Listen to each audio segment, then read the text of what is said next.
ॐ श्रीकृष्ण शरणं मम गोपिका जीवनस्मरणं गोविन्दा गोविन्दा सद्गुरुनाथ महाराज की जय। शुक्लाम्भरधरं विष्णुं शशिवर्णं चतुर्भुजं प्रसन्नवदनं ध्यायेत् सर्वविघ्नोपशान्तये। नमो नमः सद्गुरुभ्यः सद्गुरुभ्यो नमो नमः। नमो नमः सद्गुरुभ्यः सद्गुरुभ्यो नमो नमः। सच्चिदानन्दरूपाय विश्वोत्पत्त्यादिहेतवे तापत्रय विनाशाय श्रीकृष्णाय वयं नुमः। यं प्रव्रजन्तमनुपेतमपेतकृत्यं द्वैपायनो विरहकातर आजुहाव पुत्रेति तन्मयतया तरवोऽभिनेदुः तं सर्वभूतहृदयं विमानतोऽस्मि यस्मानुभावसारमेकम् अध्यात्मदीपम् अतिथितीर्षतां तमोन्धं संसारिणां करुणयाः पुराणगुह्यम् तं व्याससूनुमुपयामि गुरुं मुनीनां योगीन्द्राय नमस्तस्मै शुकाय ब्रह्मरूपिणे संसारसर्पदष्टं यो विष्णुरातममुमुचत् कालव्यालमुखग्रास त्रासनिर्नाशहेतवे श्रीमद्भागवतं शास्त्रं कलौकीरेण भाषितम् एतस्मादपरं किञ्चित् मनःशुद्ध्यै न विद्यते जन्मान्तरे भवेत् पुण्यं तदा भागवतं लभेत् ज्ञानवैराग्यसम्पूर्णान् हरिभक्तिपरायणान् पूर्वाचार्यातहं वन्दे सम्प्रदायप्रवर्तकान् भगवन्नाम साम्राज्य लक्ष्मी सर्वस्व विग्रहं श्रीमद्बोधेन्द्र योगीन्द्र देशिकेन्द्रम् उपास्महे कलिकालोचितं धर्मं नाम संकीर्तनात्मकं निर्णेतुमवतीर्णं तं प्रेमिकं सद्गुरुं भजे। हरे रामेति कृष्णेति नाम संकीर्तनं सदा लोकक्षेमाय कुर्वन्तं प्रेमिकं सद्गुरुं भजे। जन्माद्यस्य यतोऽन्वयात् इतरतश्चार्तेष्वभिज्ञस्वराट् तेने ब्रह्महृदाय आदिकवये मुह्यन्ति यत्सूरयः तेजो वारिमृदां यथा विनिमयो यत्र त्रिसर्गो मृषा धाम्ना स्वेन सदा निरस्तकुहकं सत्यं परं धीमहि धर्मप्रोज्झितकैतवोऽत्र परमो निर्मत्सराणां सतां वेद्यं वास्तवमत्र वस्तु शिवदं तापत्रयोन्मूलनं श्रीमद्भागवते महामुनिकृते किं वा परैरीश्वरः सद्यो हृद्यवरुध्यतेऽत्र कृतिभिः शुश्रूषिभिस्तत्क्षणात् निगमकल्पतरोर्गलितं फलं शुकमुखात् अमृतद्रवसंयुतं पिबत भागवतं रसमालयं मुहुरहो रसिका भुवि भावुकाः नारायणं नमस्कृत्य नरं चैव नरोत्तमं देवीं सरस्वतीं व्यासं ततो जयमुदीरयेत् श्रीमद्भागवताख्योऽयं प्रत्यक्षः कृष्ण एव हि स्वीकृतोऽसि मया नाथ मुक्त्यर्थं भवसागरे मनोरथो मदीयोऽयं सफलः सर्वथा त्वया निर्विघ्नेनैव कर्तव्यो दासोऽहं तव केशव। श्रीहरे नमः। श्रीहरे नमः। श्रीहरे नमः। गोपिका जीवनस्मरणं गोविन्दा गोविन्दा सद्गुरुनाथ महाराज की जय। Good afternoon, everyone. Okay, so we'll do a quick review of 12. I think it's got 56 stanzas, so we'll do 28 each. The Arati, Ning, and Madhu, can you do half of? Sure. अथ start பண்ணிடலாமா? Yeah, go ahead, Madhu. अथ द्वादशोऽध्यायः। मैत्रेय उवाच इति ते वर्णितः क्षतः कालाख्यः परमात्मनः महिमा वेदगर्भोऽथ यथा साक्षीन्निबोध मे ससर्जाग्रेन्दतास्तामिश्रम् अथ तामिश्रमाधिकृत् महामोहं च मोहं च तमश्चाज्ञानवृत्तयः दृष्ट्वा पापीयसीं सृष्टिं नात्मानं बह्वमन्यत भगवद्ध्यानपूतेन मनसान्यां ततो सृजत् सनकं च सनन्दं च सनातनमथात्मभूः सनत्कुमारं च मुनीन् निष्क्रियानूर्ध्वरत् नूर्ध्वरेतसः तान् बभाषे स्वभूः पुत्रान् प्रजासृजत पुत्रकाः तन्नैच्छन्मोक्षधर्माणो वासुदेवपरायणाः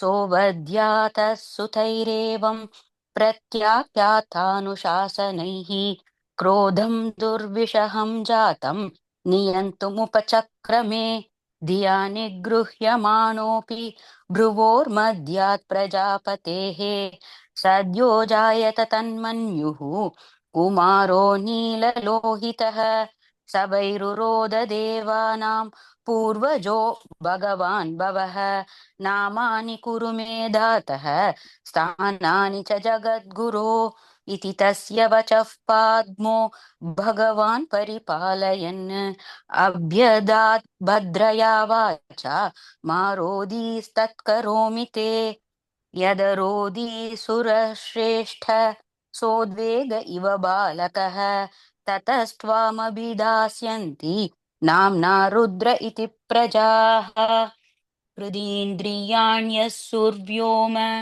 वायुरग्निर्जलं मही सूर्यश्चन्द्रस्तपश्चैव स्थानान्यग्रे कृतानि मे मन्युर्मनुर्महिनसो महान् शिवरुदध्वजः उग्ररेता भवः कालो वामदेवो धृतव्रतः धीर्वृत्तिरुशनो मा च नियुत्सर्बिरिलाम्बिका रावती सुधा दीक्षा रुद्राण्यो रुद्रते स्त्रियः गृहाणैतानि नामानि स्थानानि च सयोषणः येभिः सृज प्रजा बह्वीः प्रजानामसि यत्पतिः इत्यातिष्ठः स गुरुणा भगवान् नीललोहितः सत्त्वाकृतिस्वभावेन ससर्जात्मसमाः प्रजाः रुद्राणां रुद्रसृष्टानां समन्ताद्ग्रसतां जगत्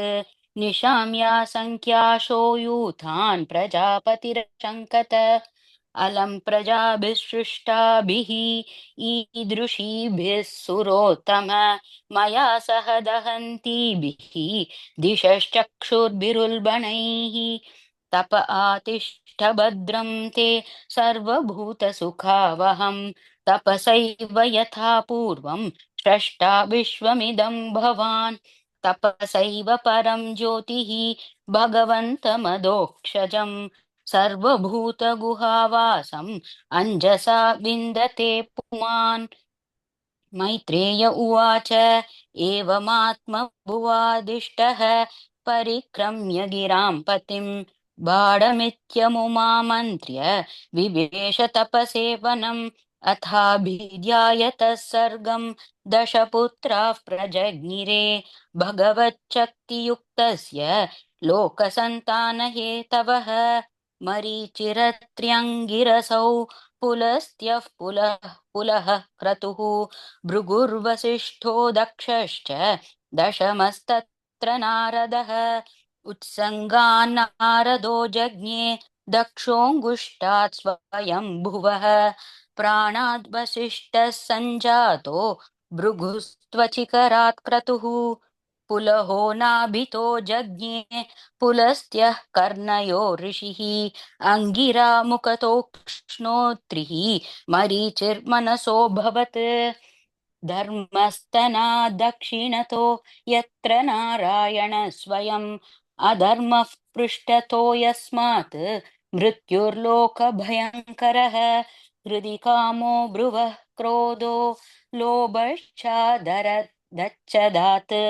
आस्याद्वाक्सिन्धवो मेढ्रात् निर्वृतिः पायोरगाश्रयः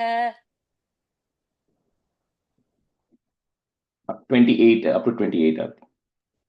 sorry छायायाः कर्दमो जज्ञे देवहूत्याः पतिः प्रभुः मनसो देहतश्चेदं जज्ञे विश्वकृतो जगत् वाचं दुहितरं तन्मीं स्वयं भूर्हरतीं मनः अकामां चकमे क्षत्तः सकाम इति न श्रुतम्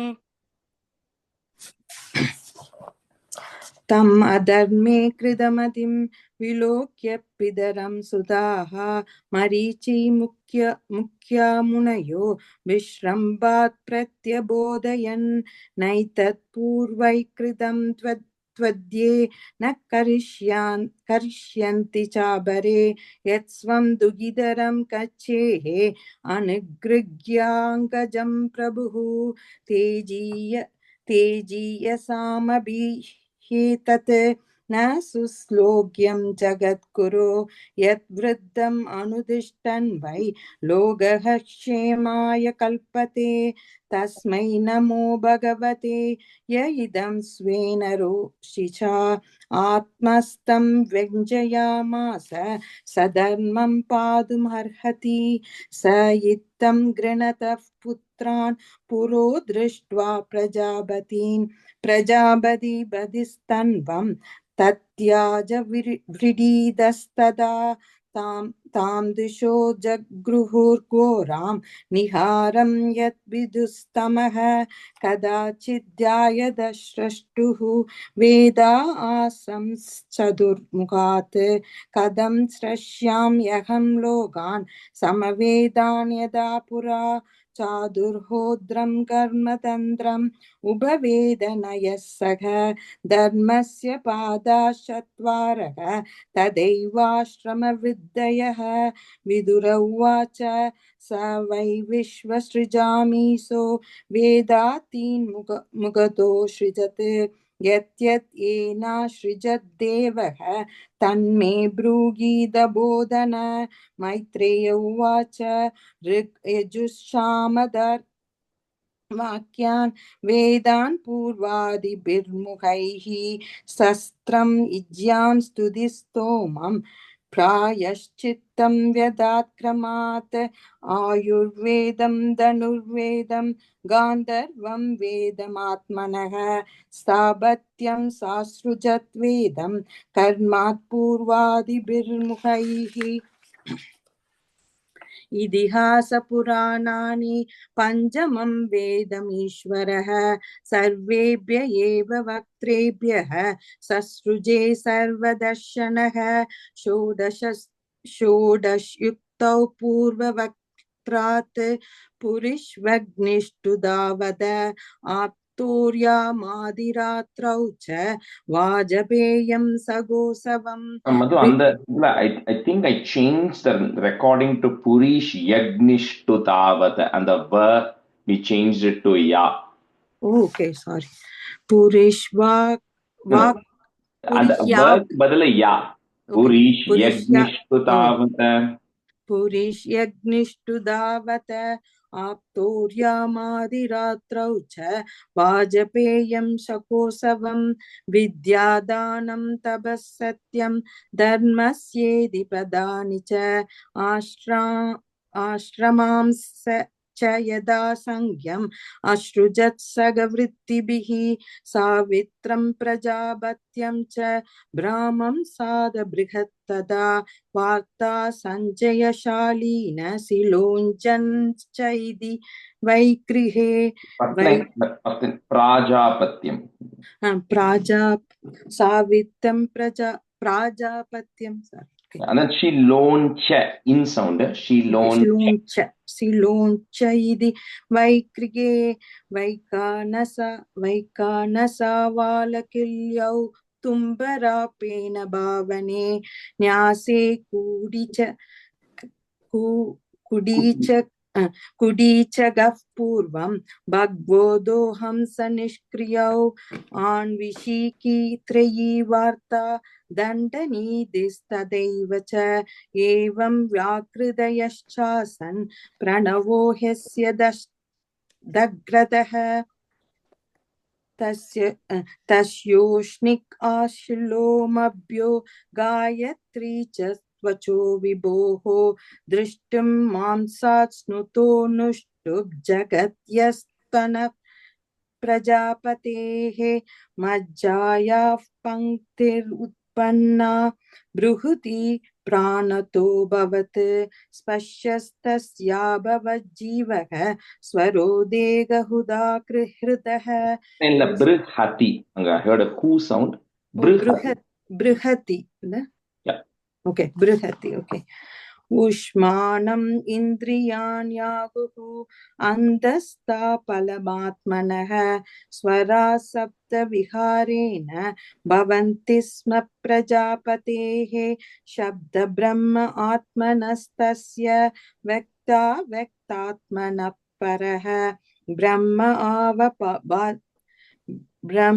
brahmavapadi vidato nana shaktubhrahmhitah. The first line, no small thing, and the Brahma Atmana, correct. Those are the two words, but then that A will get merged with the previous word, so it becomes Brahmatmanas. Okay. Sabda brahmatmanastasya. Yeah. Okay. तदोपराम् उपादाय ससर्गाय मनोदधे ऋषीणां भूरिवीर्याणाम् अभिसर्गम् अविश्रुतम् ज्ञात्वा तत्हृदये भूयः चिन्त्यामास गौरव अहो अद्भुतं ये तन्मे व्यापृतस्याभिनित्यदा First line, Chintayamasa. चिन्तयामास. Okay. नग्येदन्ते प्रजानूनं दैवमत्रं विगादगम् एवं युक्तकृतस्तस्य दैवं सावेक्षतस्तदा कस्य रूपमबुद्वेदा यत्कायम् अभिसक्षते दाभ्यां रूपविभाकाभ्यां मिथुनं समबध्यत यस्तु तत्र पुमांसो भून्मनुस्वायाम्बुवस्वरात् स्त्रियाशिश्चदरूपाख्या महिष्यस्य महात्मनः तदा मिथुनधर्मेण प्रजाहेतां बभूविरे ससाभिषदरूपायां पञ्जाबत्यान्यजीजनत् प्रियव्रतो दानपादौ दिष्ट्रकन्याश्च भारत आकूदिर्देवहूदिश्च प्रसूदिरिति सत्तम आकूदिं ऋषये प्रादात् कर्तमायतु मध्यमां दक्षाया दात् प्रसूदिं च यद आभूरितं जगत् इति श्रीमद्भागवते महापुराणे पारमहंस्यां संहितायां तृतीयस्कन्धे द्वादशोऽध्यायः। श्री हरये नमः. Very nice. Both of you did really well. Like in this chapter went kind of flawless. Thank you, Rajesh. Thanks. Mind blowing. Thank you, guys. Okay. All right. So we'll start with the 13, and then I have to still finish a little bit of the meaning of the 12. So let me finish a little bit of meaning of the 12. And 13 is a little bit of a big chapter in terms of meaning. So we'll kind of cut it into 3 parts and do it. So continuing with the 12, right, where we kind of left last time. So we saw kind of how Brahma starts the process. First he has to create the framework for creation, the Ajnana Vritti, the Tamisram, all of that. And then the Sanat Kumaras, everybody came and they said, okay, our priority is just, Narayana Parayana. That's what we are focused on, Vasudeva Parayanaha. So Brahma said, okay. Next we saw Rudra come, in the Rudras, 11 Rudras, Rudranis come. So that happened. And then all the Vedams, everything kind of came, right? Which we said is not really created, but whatever Brahma heard, he communicated that to all the sages. And we saw all the 10 rishis who actually came, including Dashamastatra, Narada. And then we saw, Vak coming and Dharmadeva, all of them coming, Kardama, etc. So all of that creation has happened, right? Now, everything we've seen up to this point, which happened in terms of creation of Brahma, is really coming from the mind or the willpower of Brahma, right? It is a kind of different, like Brahma is wishing for these beings to be there. And like we said, these beings are going to continue from every kalpa. So they are all kind of there. They're just coming back because each of them has a role to play, right? So all of those are happening, including the Marichi, Pulastya, all of them. But however, the primary purpose was the population has to be growing across all of the worlds. So now, to expand creation further, Brahma has to think and say, I cannot be creating everybody with my wishes and my desires. There has to be a biological process for creation to happen, right? So in this, it talks about Brahma takes on a new body, right? Now that has to be, you cannot, it doesn't mean Brahma is physically taking on a new body. It says means that from his old way of creation, he's shifting into a new gear where a biological process of creation through reproduction is going to be happening, right? So that is in some cases, in some commentary, they say that is a little bit materialistic. All of the creation that happened is more spiritualistic. So for Brahma to able to shift from the spiritualistic creation to materialistic creation, there's a different instantiation or something he has to do to go about doing it. Anyway, so Brahma then decides, okay, I need to have two genders which need to be there. Like I said, till now, when we say he, she, all of that is not relevant, right? All these beings that we spoke about don't have any concept of genders, right? They're just energy sources. And now Brahma is saying, okay, I need to have two genders who have to go about with the process of reproduction. So now where that is going to come, so at this point already, the upper worlds, right, which are the Swargaloka, where Indra, all of them are there, those all, they are already there. So we are now kind of descending down to the plane of the Bhuloka, where people or beings are going to be born at that level, right, at the Bhuloka level, right? And at that point, then Brahma, from Brahma's body at that time, or from Brahma, two beings come about, right? So one of them is Manu, who's called Swayambhuva Manu, because he's come from Swayambhu. Brahma is Swayambhu because he just came from Bhagavan, right? So he's Swayambhu. So because the first Manu who came out of Brahma is come out of Swayambhu, he's called as Swayambhuva Manu because he's come from Swayambhu. And then the female personality is called as Shatarupa. So these are the first genetically male and female beings which are actually coming about, right? And so now see, in Hinduism, male and females getting together in union for the purpose of reproduction is required, right? That's why Brahma says, I want you both to go about and go increase the population, right? So to the Swayambhuva Manu and Shatarupa are born 5 children, right? So now they are not physically in earth at this point. They are in the earthly plane. They're probably at a plane higher, like a Bhuvar Loka or something, because Manu is supposed to manage the Bhuloka. So he's sitting outside of it, and we'll see in the next chapter why Earth is still not there yet, actually, right? So this is kind of before the formation of Earth in its current position. So this Manu and Swayambhuva Manu and Shatarupa, they have 5 children. So they're called, and it comes in this Priyavrata. It comes in the 55th stanza. Priyavrata, Uttanapada. So 2 male children they get, and they get 3 female children. Akuti, Devahuti, Prasuti. So these are the 3 female children, and then they get 2 male children, right? So they are now beginning the process of creation, ready for beings to come into the human world, into the Bhuloka. So with that, this chapter comes to an end. It's the 12th chapter. So now we'll go to the 13th chapter. So 13th chapter, again, little bit Shuka Brahmam is coming, just to kind of always remind us that while the conversation is happening between Vidura and Maitreya, this is part of a nested loop of a broader conversation, right? So Shuka Brahmam is coming and saying, after all this, Vidura is continuing to ask questions. So Vidura is continuing to say, what? Manu, who has come from Brahma, is really no different than Brahma, right? Because Brahma is creating this Manu. And we saw in all the avatarams were described in 1.3 and 2.12 or something. It says that the Manus are also extensions of Bhagavan.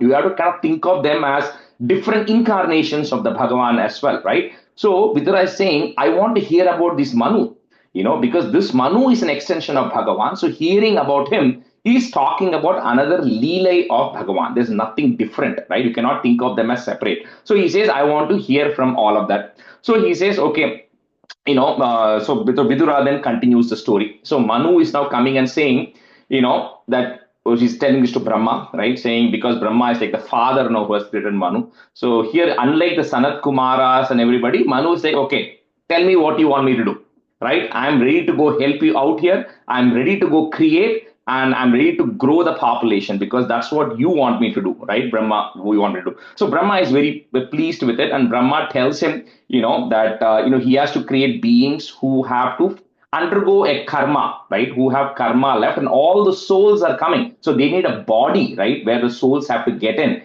for all the unleft karma that is there. So with that, Brahma says, okay, start your process of creation.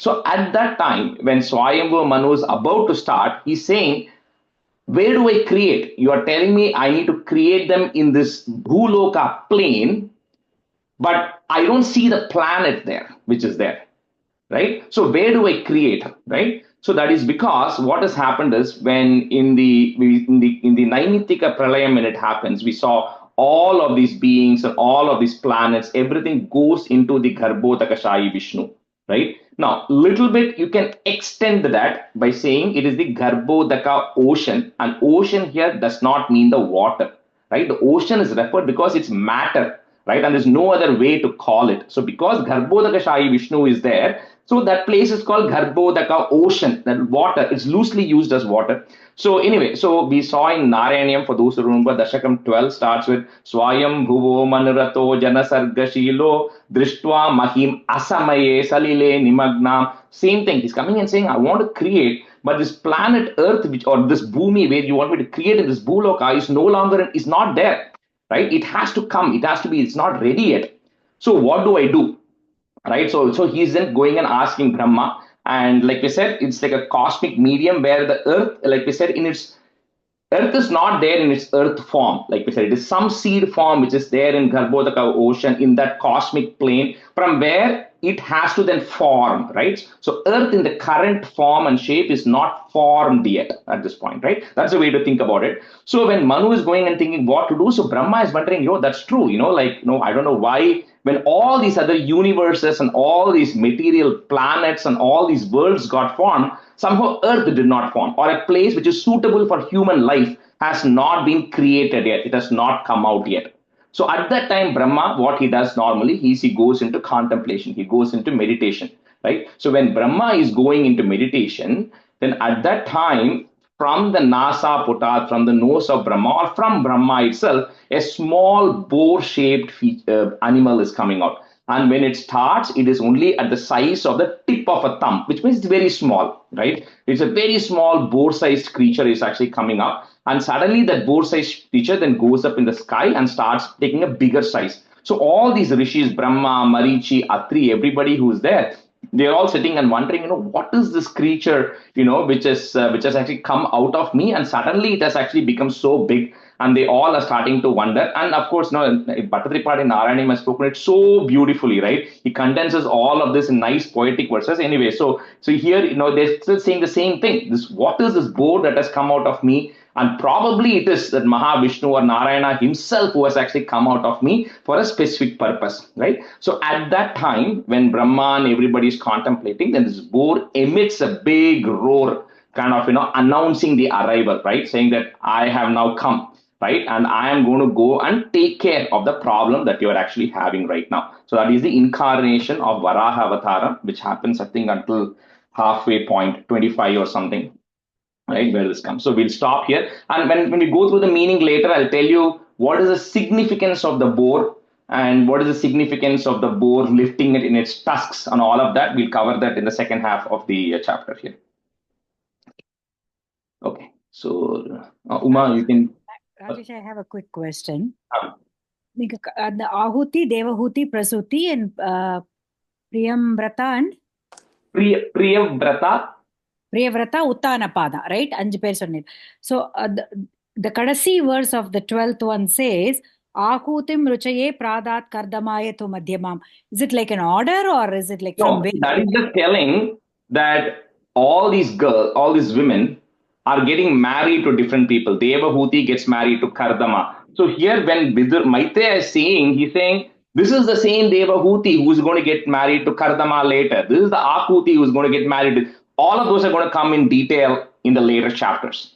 So in the last stanza, he's just kind of saying these people who came are going to get married to these other people, like an FYI, right? But the whole story is going to come later of Kapilavataram, where Kardama, Devahuti and all are going to come later. Okay, but it's Akuti, not Ahuti, right? That's different. Akuti, K. K. Thanks. Okay, Uma, you can be a student, and Kalpana, you can be a student. So we'll just do one time since 2:30, so it'll be 20 minutes. Okay. Shri Shukau Vacha Nishamya Vacham Vadato, comma मुनेः पुण्यतमा नृप भूयः पप्रच्छ कौरव्यो वासुदेव कथादृतः श्रीशुक उवाच निशम्य वाचं वदतो मुनेः पुण्यतमा नृप भूयः पप्रच्छ कौरव्यो वासुदेव कथादृतः श्रीशुक उवाच निशम्य वाचं वदतो मुनेः पुण्यतमां नृप भूयः पप्रच्छ कौरव्यो वासुदेव कथादृतः श्रीशुक उवाच निशम्य वाचं वदतो मुने पुण्यतमां नृप भूयः पप्रच्छ कौरव्यो वासुदेव कथादृतः विदुरौवाच स वै स्वायम्भुवः सम्राट् प्रियः पुत्रः स्वयम्भुवः प्रतिलभ्य प्रियां पत्नीं किं चकार ततो मुने विदुरौवाच स वै स्वायम्भुवः सम्राट् प्रियः पुत्रः स्वयम्भुवः प्रतिलभ्य प्रियां पत्नीं किं चकार ततो मुने विदुर उवाच स वै स्वायम्भुवः सम्राट् प्रियः पुत्रः स्वयम्भुवः प्रतिलभ्य प्रियां पत्नीं किं चकार ततो मुने विदुरोवाच स वै स्वायम्भुवः सम्राट् प्रियः पुत्रः स्वयम्भुवः प्रतिलभ्य प्रियां पत्नीं किं चकार ततो मुने चरितं तस्य राजर्षेः र that is there remove put a visarga comma राजर्षेः next word starts with a आदि राजस्य सत्तम ब्रूहि मे श्रद्धधानाय विश्वक्सेनाश्रयो ह्यसौ चरितं तस्य राजर्षेः आदिराजस्य सत्तम ब्रूहि मे श्रद्धधानाय विश्वक्सेनाश्रयो ह्यसौ चरितं तस्य राजर्षेः आदिराजस्य सत्तम ब्रूहि मे श्रद्धधानाय विश्वक्सेनाश्रयो ह्यसौ चरितं तस्य राजर्षेः आदिराजस्य सत्तम ब्रूहि मे श्रद्धदानाय विश्वक्सेनाश्रयो ह्यसौ श्रुतस्य पुंसां सुचिरश्रमस्य नन्वञ्जसा सूरिभिर् you can break it that ra if you want सूरिभिर् ईडितोर्थः यत्तत् गुणानु श्रवणं मुकुन्द put a plus पादारविन्दं हृदयेषु येषाम्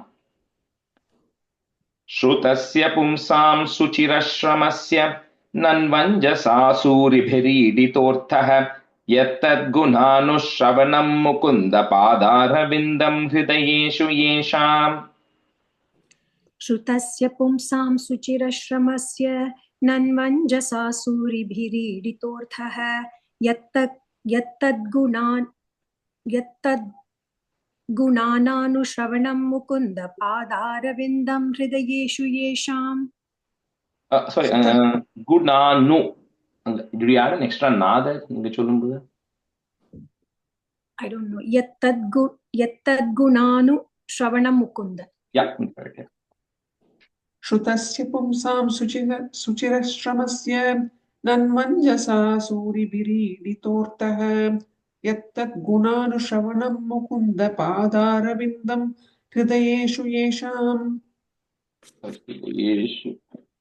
श्रीशुक उवाच इति ब्रुवाणं विदुरं विनीतं सहस्रशीर्ष्णश्चरणोपधानं प्रहृष्टरोमा भगवत्कथायां प्रणीयमानो मुनिरभ्यचष्ट श्रीशुक उवाच इति ब्रुवाणं विदुरं विनीतं सहस्रशीर्ष्णश्चरणोपधानं प्रहृष्टरोमा भगवत्कथायां प्रणीयमानो मुनिरभ्यचष्ट श्रीशुक उवाच इति ब्रुवाणं विदुरं विनीतं सहस्रशीर्ष्णश्चरणोपधानं प्रहृष्टरोमा भगवत्कथायां प्रणीयमानो मुनिरभ्यचष्ट श्रीशुक उवाच इति ब्रुवाणं विदुरं विनीतं सहस्रशीर्ष्णश्चरणोपधानं प्रहृष्टरोमा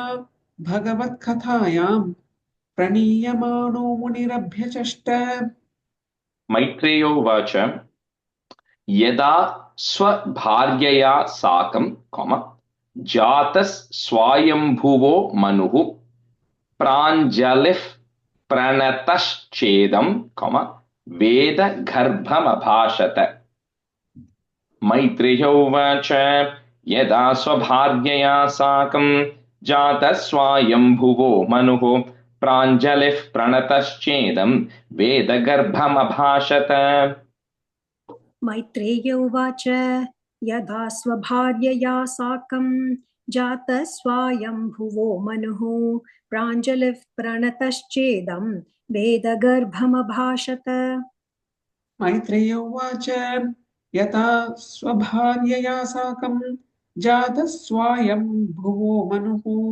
प्राञ्जलिः प्रणतश्चेदं वेदगर्भमभाषत त्वमेकः सर्वभूतानां जन्म कृद् वृत्तिदः पिता अथापि नः प्रजानां ते शुश्रूषा केन वा भवेत् त्वमेकः सर्वभूतानां जन्म कृद् वृत्तिदः पिता अथापि नः प्रजानां ते शुश्रूषा केन वा भवेत् त्वमेकः सर्वभूतानां जन्मकृद्वृत्तिदः पिता अथापि नः प्रजानां ते शुश्रूषा केन वा भवेत् त्वमेकः सर्वभूतानां जन्मकृत् वृत्तिदः पिता अथापि न प्रजानां ते शुश्रूषा केन वा भवेत् तद् विधेहि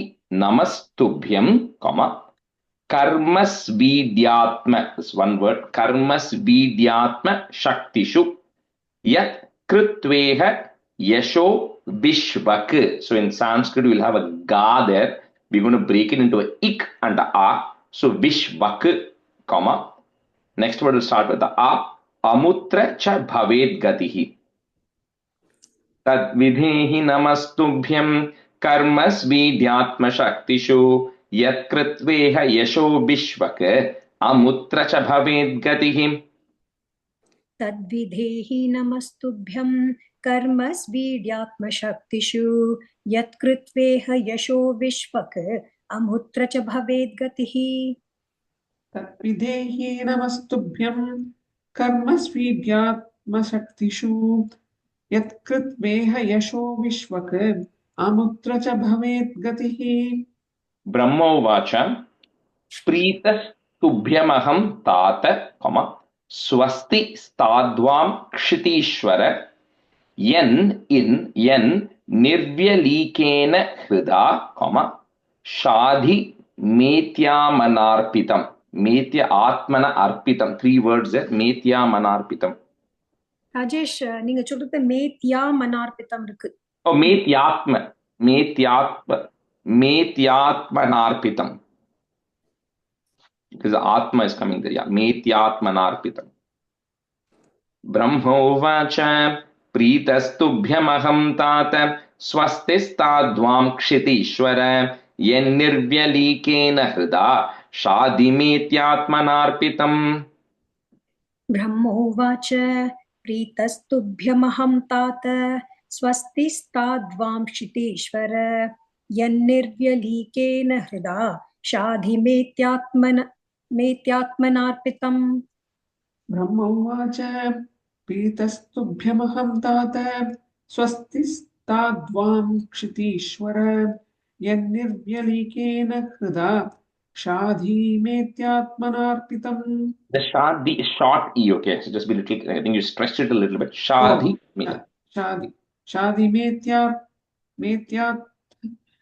मेत्यात्मनार्पितम्. Tongue twister.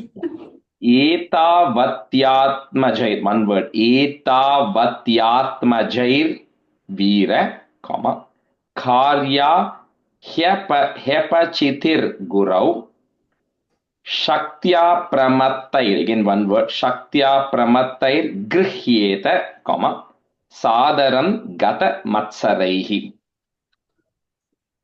एतावत्यात्मजैर्वीर कार्या ह्यपचितिर्गुरौ शक्त्या प्रमत्तैर्गृह्येत सादरं गतमत्सरैः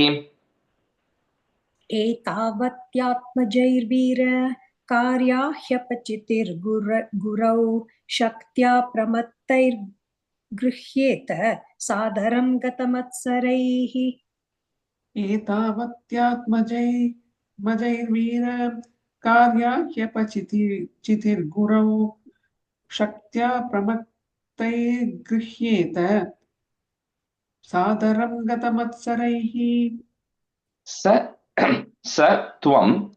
But I'm just going to break it into three, but if you want to say it together, you can do it. Sa tvam asyam apatyani, I'm just breaking. Sa tvam asyam apatyani, comma, sadrishan yatmano gunaihi, utpadya shasa dharmena, comma, gam yajnaih purusham yaja. Sattvam apatyani, sadrishan yatmano gunaihi, उत्पाद्य शास धर्मेण गाम यज्ञैः पुरुषं यज सत्त्वमस्यामपत्यानि सदृशान् यात्मनो गुणैः उत्पाद्य शासधर्मेण गां यज्ञैः पुरुषं यज सत्त्वमस्यामपत्यानि सदृशान्यात्मनो गुणैः उत्पाद्य शासधर्मेण गां यज्ञैः पुरुषं यज परं शुश्रूषणं मह्यं स्यात् प्रजारक्षया नृप भगवांस्ते प्रजा भर्तुः विसर्गान् भर्तुः. The next line, there's a ir on top that will go away. Hrishikeshonu tushyati, one word, Hrishikeshonu tushyati. परं शुश्रूषणं मह्यं स्यात् प्रजा रक्षया नृप भगवांस्ते प्रजा भर्तुः ऋषिकेशो नु तुष्यति. राजेश जी, भगवांस्ते प्रजा भर्तु short u or long u? Bhartuh, short u only. Bhartuh. You have long Bhartuh you have? Yeah. No, it's Bhartuh only. No, it won't be long normally. Okay, thank you. परं शुश्रूषणं मह्यं स्यात् प्रजा रक्षया नृप भगवांस्ते प्रजा भर्तुः ऋषिकेशो नु तुष्यति.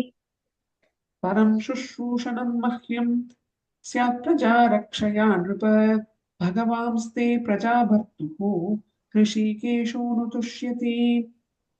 येषां ராஜேஷ் சார் ஒரு பிரச்சனை அந்த பிரஜா பர்துஹு து வந்து இது விசர்க்கம் வருது இல்லையால பர்துஹு தா பர்துஹு து ஓகே விசர்க்கம் போட வரும் பர்துஹு because on the next on top of the hrishikesho there is a ir so that ir க்கு பதிலா that visarga will come bhartuhu.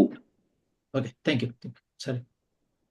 येषां न तुष्टो भगवान् यज्ञ लिंगो जनार्दनः तेषां श्रमो ह्यपार्थाय यदात्मा नादृतः स्वयं. येषां न तुष्टो भगवान् यज्ञलिंगो जनार्दनः तेषां श्रमो ह्यपार्थाय यदात्मा नादृतः स्वयं. येषां न तुष्टो भगवान् यज्ञलिंगो जनार्दनः तेषां श्रमो ह्यपार्थाय यदात्मा नादृतः स्वयं. येषां न तुष्टो भगवान् यज्ञलिंगो जनार्दनः तेषां श्रमो ह्यपार्थाय यदात्मा नादृतः स्वयं.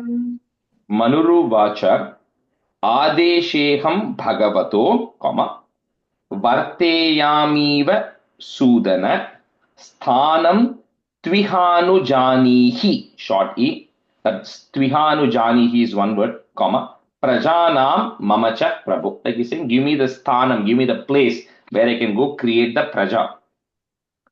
Manuruvacha adesheham bhagavato varteyami vasudana sthanam tvihanujanihi prajanam mama cha prabhu.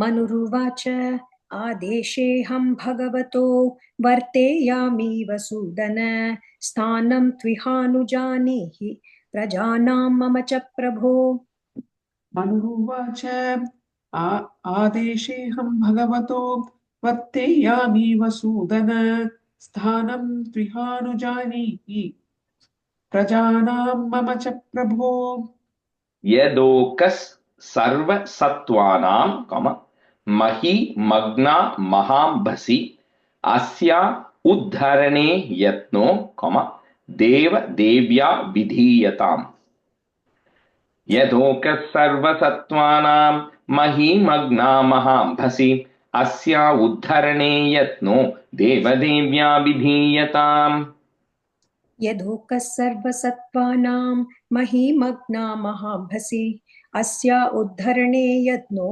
देवदेव्या विधीयताम् यदोकः सर्वसत्त्वानां महीमग्ना महाम्भसि अस्या उद्धरणे यत्नो देवदेव्या विधीयताम् मैत्रेयो उवाच परमेष्ठी त्वपां मध्ये तथा सन्नामवेक्ष्य गां कथमेनां समुन्नेष्ये. My books have नेष्य. If you have नेष्य, just change it to नेष्ये, इति दध्यौ धिया चिरम्. मैत्रेयो उवाच परमेष्ठी त्वपां मध्ये तथा सन्नामवेक्ष्यगां कथमेनां समुन्नेष्ये इति दध्यौ धिया चिरम्. मैत्रेयोवाच परमेष्ठी त्वपां मध्ये तथा सन्नामवेक्ष्यगां कथमेनां समुन्नेष्ये इति दध्यौ धिया चिरम् मैत्रेय उवाच परमेष्ठी त्वपां मध्ये तथा सन्नामवेक्ष्यगां कथमेनां समुन्नेष्ये इति दध्यौ धिया चिरम्. We'll switch over here. It's 1/3 of the way of the stanzas. Okay. Second, Jayashree Shankar, he can be a student, and Meera. So the one thing you might have noticed is, when we compare to Narayaniam, like Dashakam 11 talks about the Sanat Kumaras going to Vaikuntham and then the birth of Hiranyaksha, Hiranyakashipu and all of that, right? Because what Bhattacharya has done is he's taken that whole story and he's put it in a sequential manner for us to follow through very clearly. But Bhagavatam doesn't work that way. First, he's asking about what happens to the Manu. So he's going to talk about the Manu. Then as part of that, he's going to talk about Varaha Avataram in this chapter. And then he'll say, oh, Hiranyaksha got killed. And then he'll ask, oh, who is this Hiranyaksha? What happened to him? Then he'll go into the story of how Kashyapa and they got pregnant. And as part of that, he'll talk about how Sanat Kumaras went to Vaikuntham. So it a little bit, it just depends on, because it depends on the question that Vidura is asking. Based on that, the different stories are getting told. That's why you'll see that it's not quite in sequence, right? Like how Narayanam is written. So stanza 17. Srijato me kshitir vabihi, plavyamana rasam gatha athatra kim anushteyam. You can break it that im anushteyam, next word starts with asmabhis sarga yojitaihi yasyaham hridaya dasam, sa isho vidadhatu me. सृजतो मे क्षितिर्वाभिः प्लाव्यमाना रसागता अथात्र किम् अनुष्ठेयम् अस्माभिः सर्गयोजितैः यस्याहं हृदयादासं स ईशो विदधातु मे. Rajeshji, the first line, Srijato me, Shidi, after that, is there a ir or no? Yeah, Kshitirvarbihi. Okay, two ir. There are two irs there, right? Varbihi. Kshitirvarbihi. Okay. Srijato me kshitirvarbihi plavyamana rasam gata athatra kimanushteyam asmabhisargayojitaihi yasyaham hridayadasam sa isho vidadhatu me. सृजतो मे क्षितिर्वार्भिः प्लाव्यमाना रसां गता अथात्र किमनुष्ठेयम् अस्माभिः सर्गयोजितैः यस्याहं हृदयादासं स ईशो विदधातु मे इत्यभिध्यायतो नासा put plus विवरात् सहसा नघ वराह तोको niragat. The that is there will break into it and a niragat comma. Next word starts with the a. Angushtha parimanakah. This is where varaha is coming outside. इत्यभिध्यायतो नासा विवरात् सहसा नघ वराहतोको निरगात् अंगुष्ठपरिमाणकः इत्यभिध्यायतो नासा विवरात् सहसा नघ वराहतोको निरगात् अङ्गुष्ठपरिमाणकः इत्यभिध्यायतो नासा विवरात् सहसानघ वराहतोको निरगात् अङ्गुष्ठपरिमाणकः तस्याभिपश्यतः खस्तः क्षणेन किल भारत गजमात्रः प्रववृते तदद्भुतं if you want to break it तदद्भुतम् अभून्महत् तस्याभिपश्यतः खस्तः क्षणेन किल भारत गजमात्रः प्रववृते तदद्भुतमभून्महत्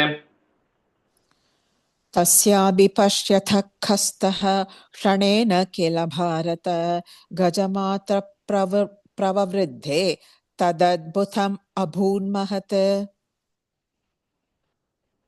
तस्याभिपश्यतः कस्तः क्षणेन किल Bharata गजमात्रप्रववृद्धे तदद्भुतम् अभून्महत् Jayashree, on the second line just before the comma pravavridhe, I think you put a double the like it sounded like that. प्रववृद्धे. Yeah, that's it. Okay. Marichi pramukhair vipraihi कुमारैर मनुना सह दृष्ट्वा तत् सौकरं रूपं तर्कयामास चित्रधा मरीचि प्रमुखैर्विप्रैः कुमारैर्मनुना सह दृष्ट्वा तत् सौकरं रूपं तर्कयामास चित्रधा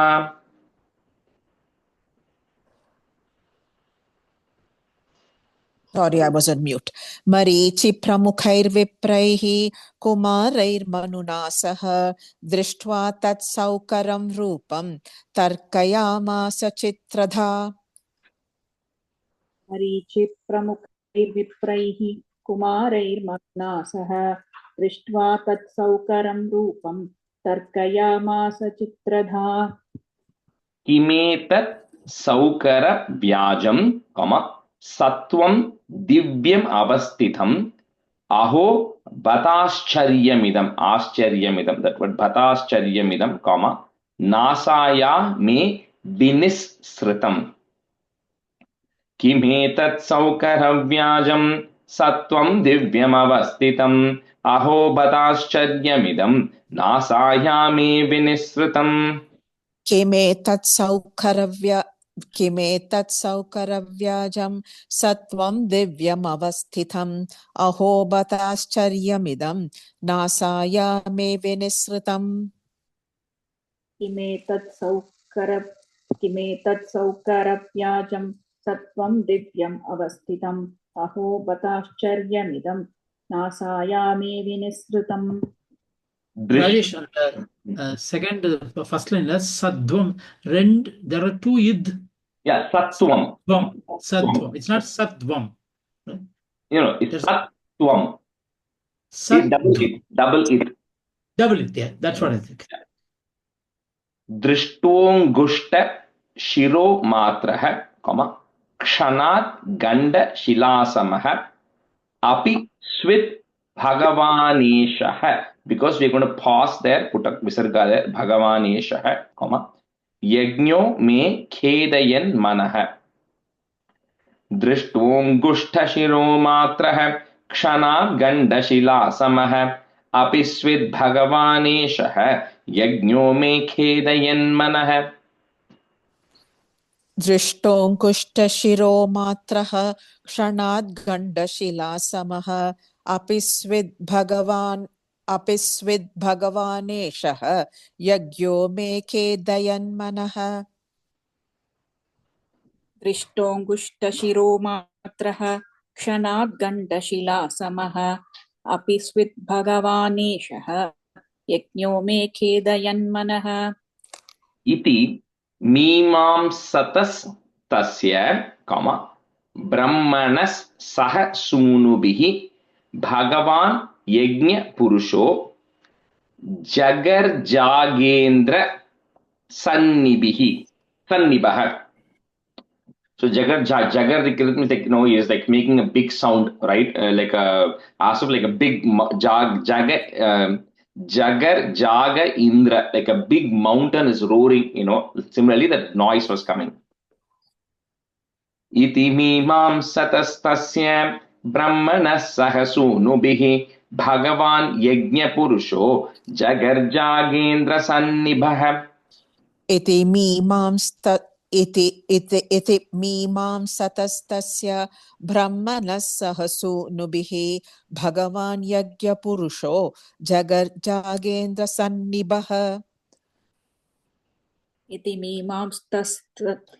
मीमांसतस्तस्य ब्रह्मणः सह सूनुभिः भगवान् यज्ञपुरुषो जगर्जागेन्द्रसन्निभः ब्रह्माणं हर्षयामास हरिस्तांश्च द्विजोत्तमान् स्वगर्जितेन ककुभः प्रतिस्वनयता विभुः.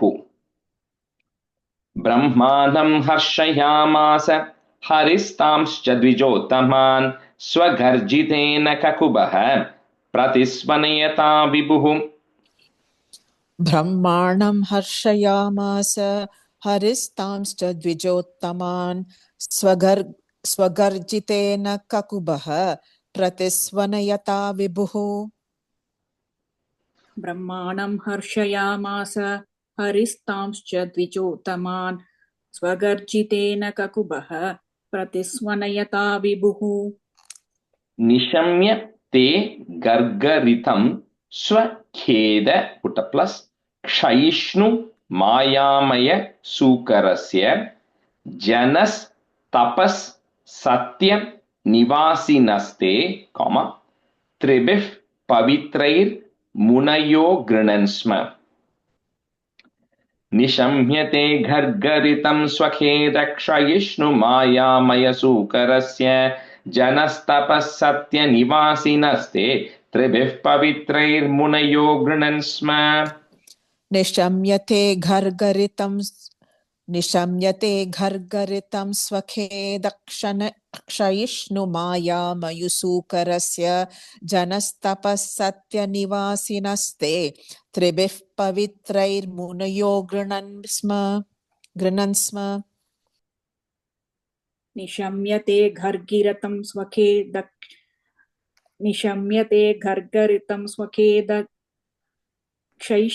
मायामयसूकरस्य जनस्तपः सत्यनिवासिनस्ते त्रिभिः पवित्रैर्मुनयो गृणन्स्म. Sometimes when some of these words come, it reminds me of that stanza in Narayaniam, because I know this similar one comes.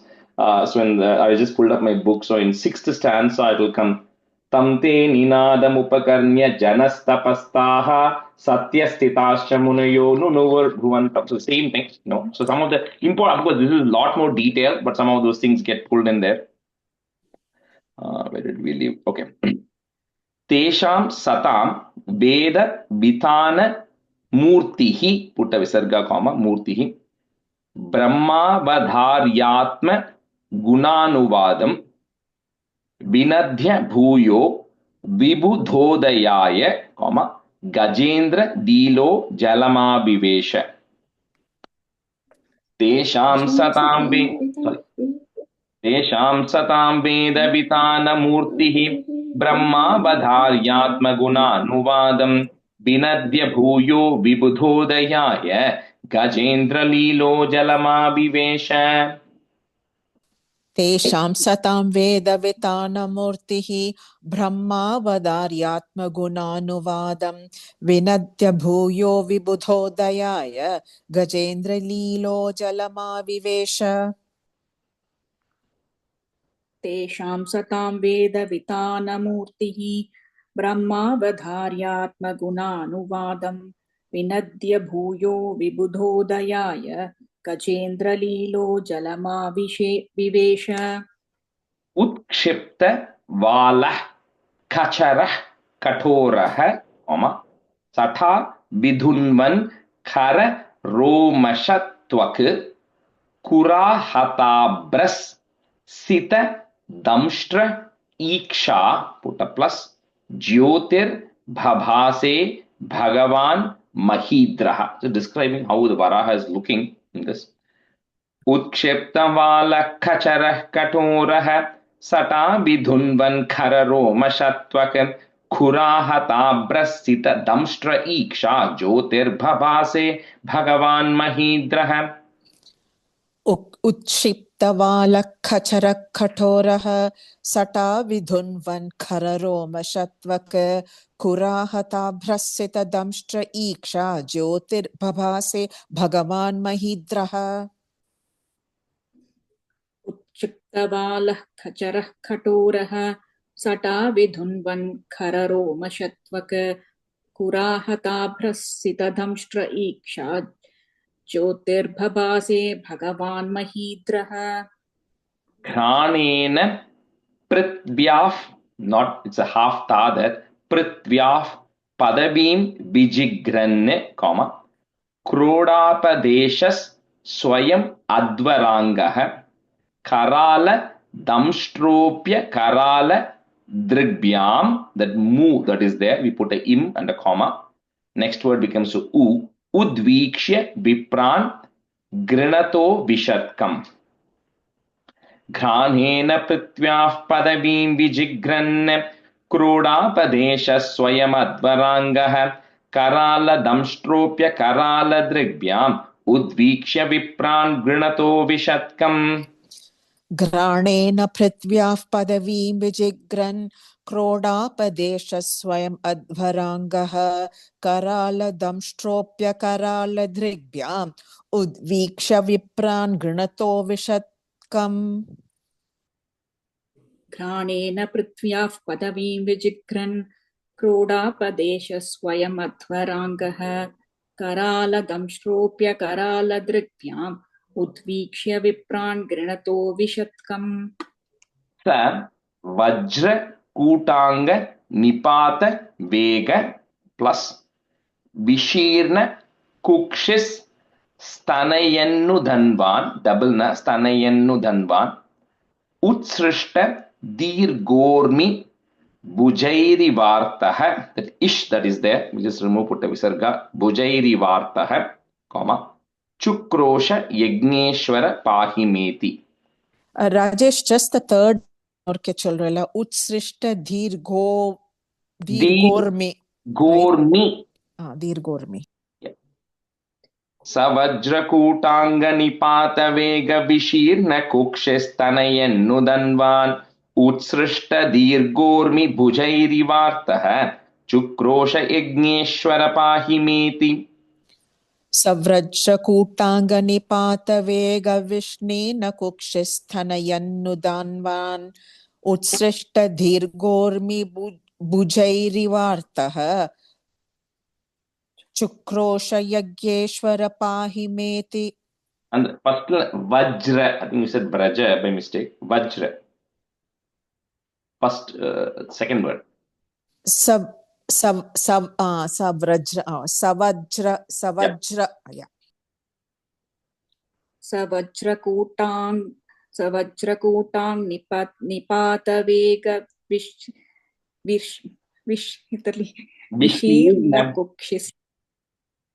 विशीर्ण कुक्षिस्तनयन्नुदन्वान् उत्सृष्ट दीर्घोर्मि भुजैरिवार्तः चुक्रोश Yajneshwar पाहिमेति.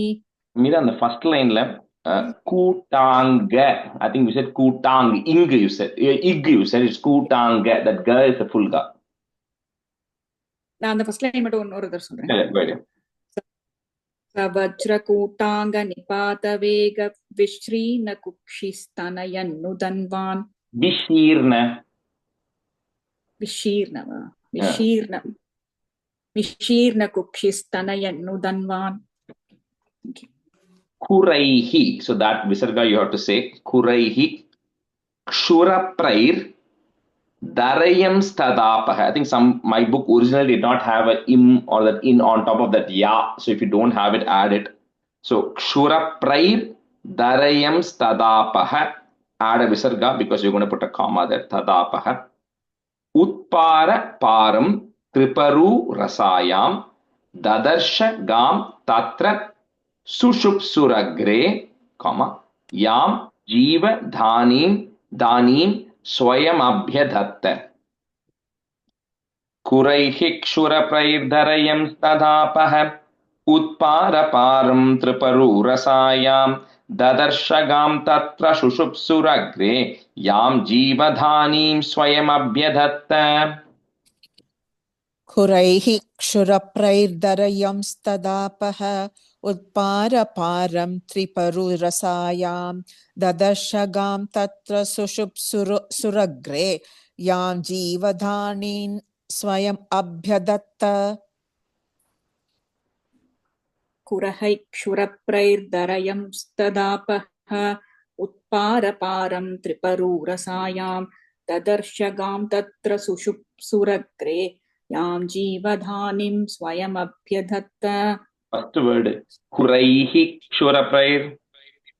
Kuraihi kshuraprair darayam stadapah. Ajesh தமிழ்ல தரயஸ்னு இருக்கு அந்த இமெயில தரயம்ஸ்.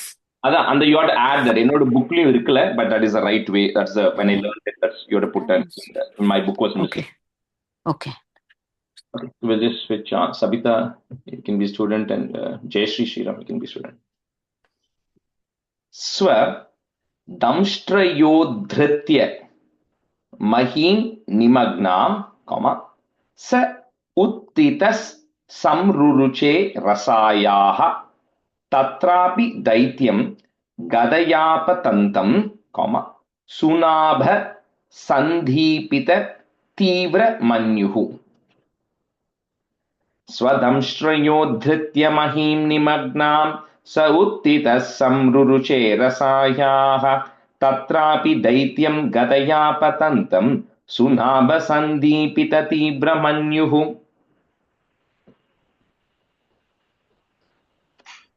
Swadamshtrayodhritya mahim nimagnam sa uttitas samruruche rasayaha tatrapi daityam gadayapatantam sunabasandipitati pramanyuhu.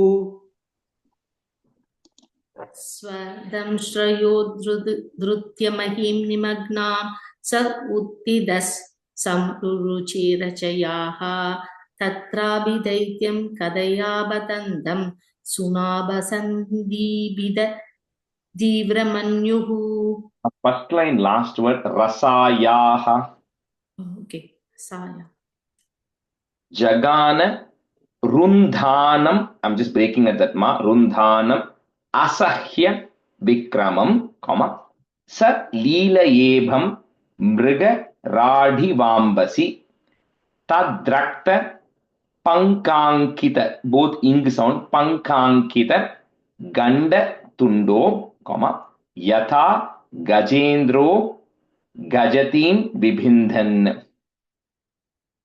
Jagana rundhanam asahya vikramam salilayebham mrigaradivambasi tadrakta pankankita ganda tundo yatha gajendro gajatim bibindhan. Yeah, Rajesh, the last line வந்து ஜெகதீம் பிபிந்தன் இருக்கு. I always get the ja and ga confused. Let me think here. This is gajatim. Jagatim. Jagatim and gajatim. Let me think. First in the ja, ga. Jagatim. Jagatim then other. Okay, I may be wrong. Let me just double check. The ja and ga always confuse me. So give me 1 sec. Okay. In our book also Jagatim.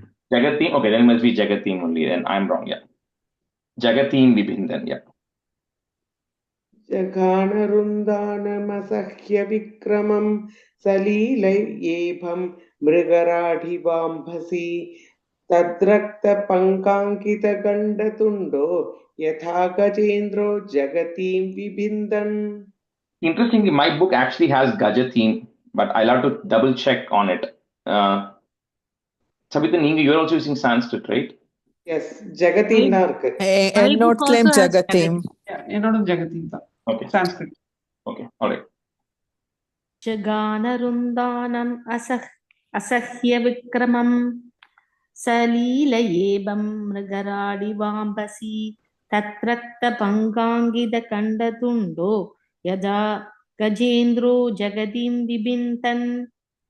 Tamala Neelam Sita Danta Kotya, comma, Kshmam Ukshipantam, so that Kshmam Ukshipantam Gaja Leelayanga Pragnaya Baddhanjalayonuvakaihi, one word. So it's Baddha Anjalayo Anuvakaihi, but it becomes one long word. So Baddhanjalayonuvakaihi, Visarga, comma. On top of the V, there is a ir that will go away.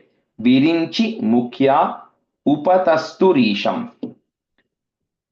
Tamala Neelam Sitadanta Kotya Kshmam Utshipantam Gajalinayanga Pragnaya Baddhanjalayonuvakaihi Virinchi Mukhya Upatasturisham.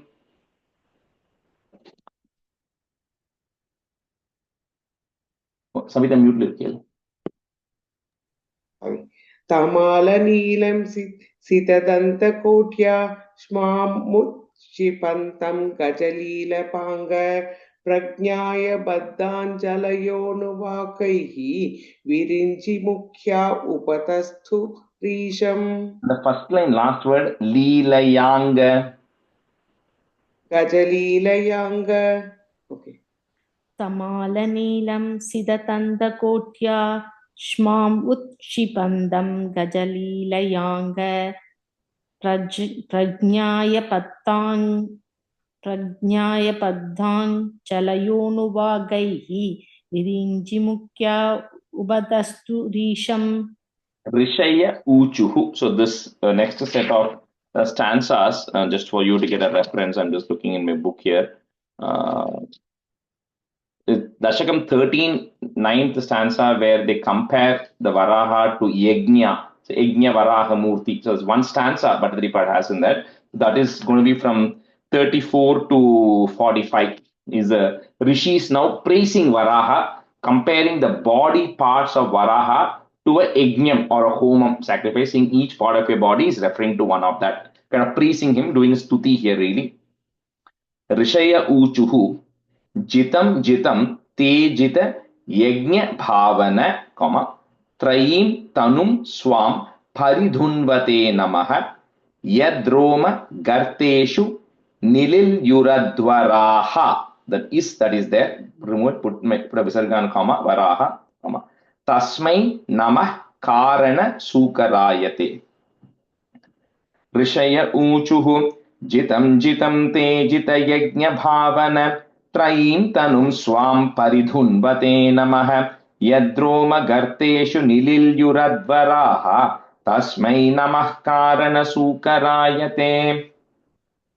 Rishaya uchuhu jitam jitam te jita yajna bhavana trayim tanum swam paridhunvate namaha yadroma garteshu nilil yuradvaraha तस्मै नमः कारण सूकरायते.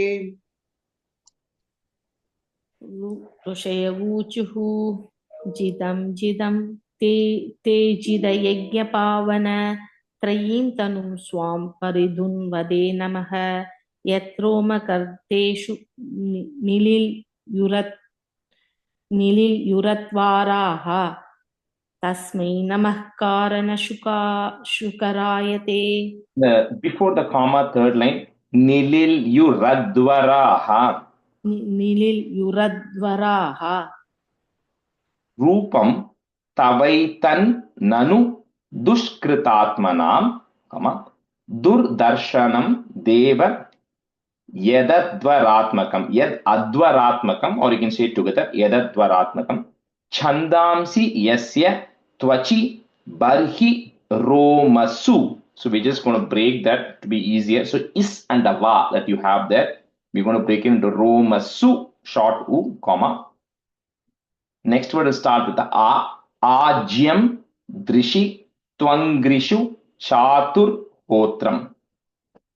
So it'll be a little bit, it won't land exactly when you're saying it, but that's okay. Rupam tavaitan nanu dushkritatmanam durdarshanam deva yadatvaratmakam chandamsi yasya tvachi barhi romasu ajyam drishitvam grishu chaturhotram. Rupam tavaitannanu dushkritatmanam durdarshanam deva yadadvaratmakam chandamsi yasya tvachi barhiromasu ajyam drishitvam chatur hotram. Rupam tavaitannanu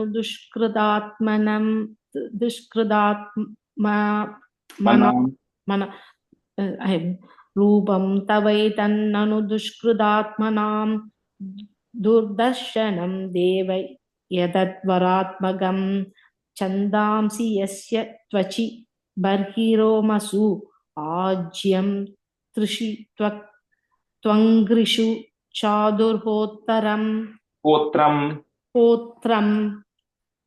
Sruktunda asit sruva ishan nasayoho. The re that is there, we're going to remove it, put a visarga comma, nasayoho. Next word will start with the e. Idhodare chamasah karna randre prashitramasye grasane grahastu te, comma, yach charvanam te bhagavan agni. It's bhagavan agni, but then in and a becomes a double na. So bhagavan agni hotram. Sruktunda asit sruva ishanasayoho idodare chamasah karnarandre prashitramasye grasane grahastute yacharvanam te bhagavan agnihotram. Sruktunda asit srava ishan nasayoho idodare chamasah karnarandre prashitramasye grasane grahastute yacharvanam te bhagavan agnihotram. The first line, asit sruva. Okay. Sruktunda asit sruvat isha nasayoho. And the sruk and sruv are the ladle that you use to put the ghee. The one is a long one, other is the other small one with which you put, right? That is the sruk and the sruv. Rajesh, how do you say the first word? Sruktundava? Yeah, sruktunda. Okay, thanks. Shruktundasi sruva isha nashayoho idodare samashak karnarandare prashitramasye grahasane grihastu te yach sharvanam de bhagavan agnihotaram. And the first line, karnarandre. Dhare, you said, karnarandre. Oh, karnarandre. Yeah. And then second line just before the comma, grahastute. Grahastute, okay. The last word is hotram or hotram. There's no hotram. Okay. Agni hotram. Dikshanu janmopasada. Again, that word I cannot break it. Diksha, anujanma, upasada, multiple words there. So dikshanu janmopasadash shirodharam. The visarga takes the ish sound. Shirodharam, comma. Tvam prayaniyo dhayaniya. Again, that word we cannot break it. Prayaniyo dhayaniya damshtraha. Jihva pravargyas tava shirshakam kratoho, comma. Sabhyavasatyam Chitayosavo Hite. So this few stanzas are a little hard because you cannot break those words. So Dikshanu Janmopasadashirodharam Tvam Prayaniyodayaniyadamshtraha Jihva Pravargyastava Shirshakam Kratoho Sabhyavasatyam Chitayosavo Hite. Rajesh, one question. In the last line, la Satyam irukilya. How is it different from Satyam? That Satyam, the truth Satyam, is the first tha. Correct. It is second. What is the difference in meaning? Sabhya Avasatyam. It's something, it's a different meaning. It's not related to that Satyam truth. Okay. Some different word order. I don't know the exact meaning of that. I don't know if Atte is there on the call to tell the meaning, but it's a Sabhya Avasatyam. It's a different meaning there. Okay, thank you. Dikshanu Janmopasadashirodharam Tvam Prayaniyodayaniyadamshraha Jihva Pravargyastava Shirshakam Kratoho Sabhyavasatyam Chitayosavo Hite. Dikshanu Janmopasadachirodam Tvam Shirodharam.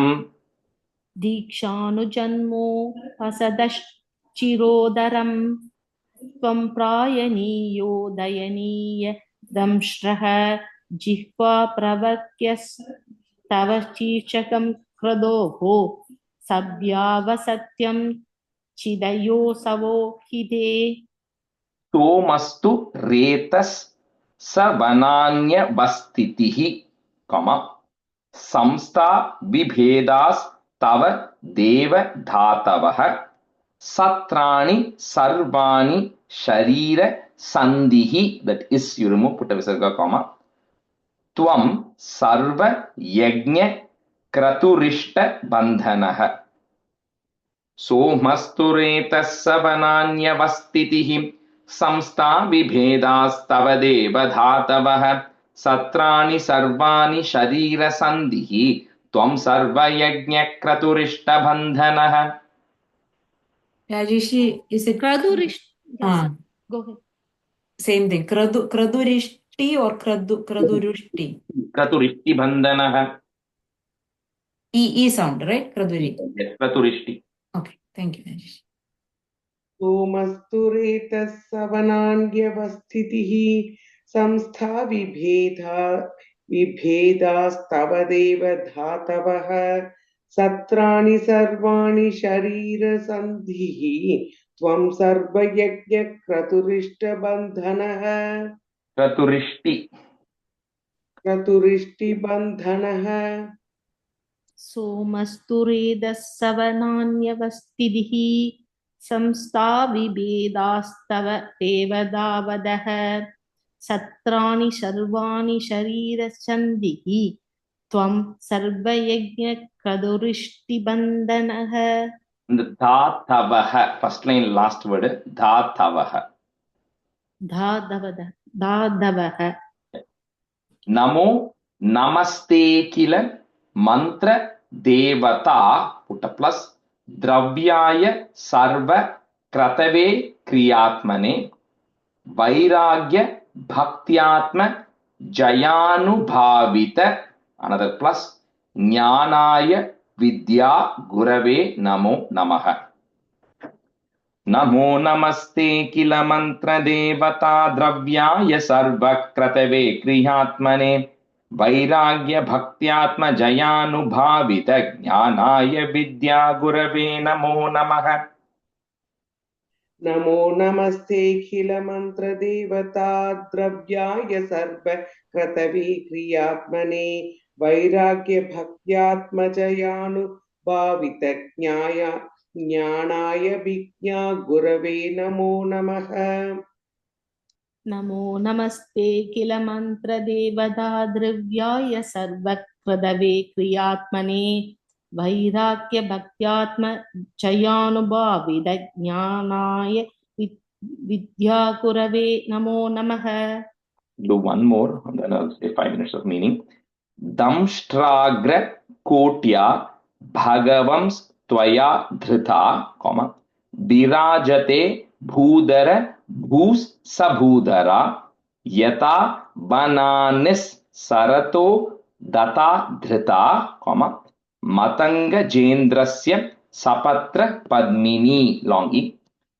दंष्ट्राग्रकोट्या भगवं स्वया धृता विराजते भूधर भूस भूधरा यथा बनान्निस्सरतो दता धृता मतंगजेन्द्रस्य सपत्र पद्मिनी.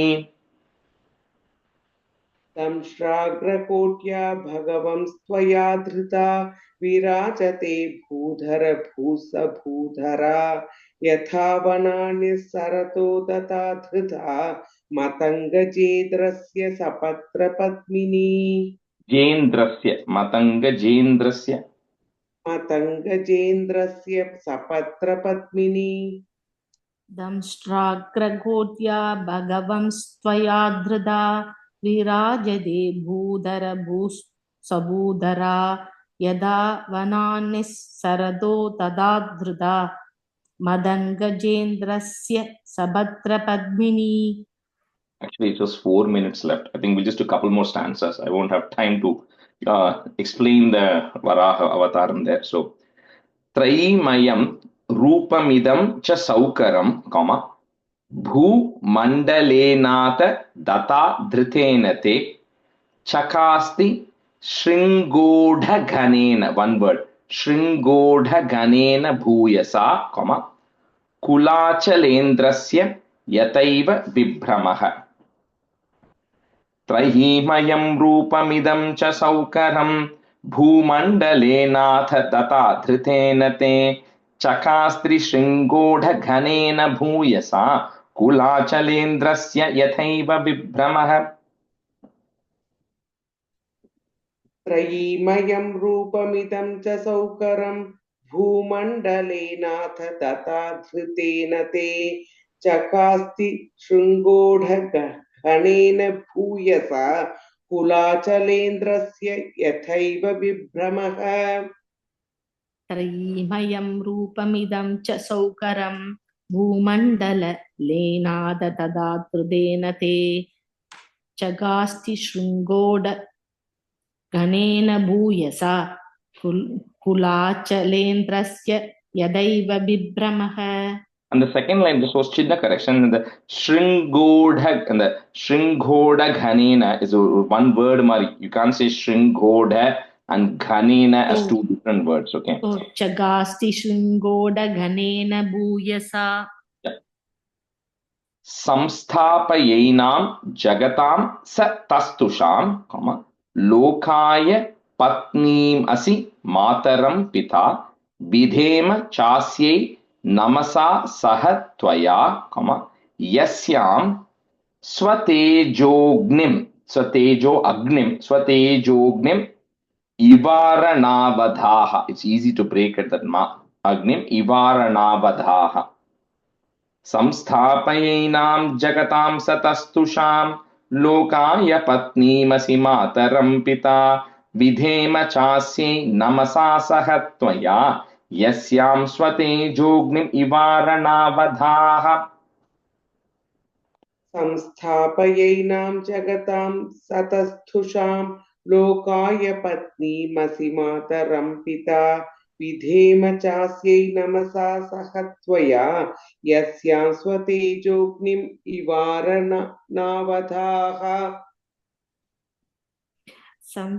संस्थापयैनां जगदां सतस्तुषां लोकाय पत्नीम् असिमादरं पिता विधेम चास्यै नमसा सह त्वया यस्यां स्वतेजोऽग्निम् इवारणनावधाः.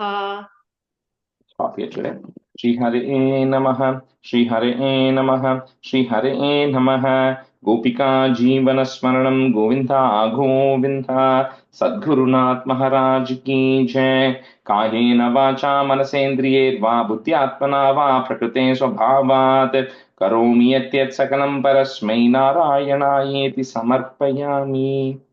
I was just going to finish the meaning today, but that's okay. We'll continue in the next class. I think it just a little bit talks about the context of, what it means when we say Varaha is lifting the earth and the tusks, and what is the actual significance of that. And then there is just the, the stuti that they do, where there's nothing much to tell, comparing him to the Yajnas, right? And that's how this chapter then comes to an end. Okay, we'll cover in the next class. Thank you, everyone. Thanks, Rajesh. Thank you, Rajesh. Thank you, Rajesh. Thank you, Rajesh. Thank you, Rajesh.